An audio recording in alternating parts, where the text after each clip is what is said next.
ఈ రెసిపీని చూసైతే మీరందరూ కీమానే అనుకుంటున్నారు కదా, అస్సలు కాదండి. కాకపోతే టేస్ట్ వచ్చేసరికి చాలా బాగుంటుంది. ఇది వచ్చేసరికి మిల్ మేకర్ తో తయారు చేసిన కర్రీ అన్నమాట. ఎలా చేసుకోవాలో చూపిస్తా. రెసిపీని అయితే ఒకసారి ట్రై చేయండి. ముందుగా హాట్ వాటర్ లో మిల్ మేకర్ ని ఒక 2 మినిట్స్ పాటు ఉంచండి. వాటర్ బాగా అబ్జర్వ్ చేసుకున్న తర్వాత మిల్ మేకర్ ని గట్టిగా పిండుకోండి.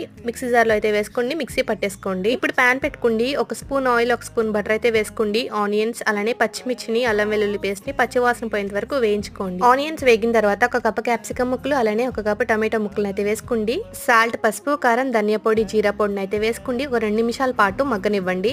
ఇలా టమాటో ముక్కలు అలానే క్యాప్సికమ్ ముక్కలు బాగా మగ్గిన తర్వాత ముందుగా మిక్సీ పట్టుకున్న మిల్ మేకర్ అయితే వేసుకోండి. ఒక 5 నిమిషాలు మగ్గనివ్వండి. 5 నిమిషాలు మగ్గిన తర్వాత ఒక స్పూన్ గరం మసాలా వేసుకోండి.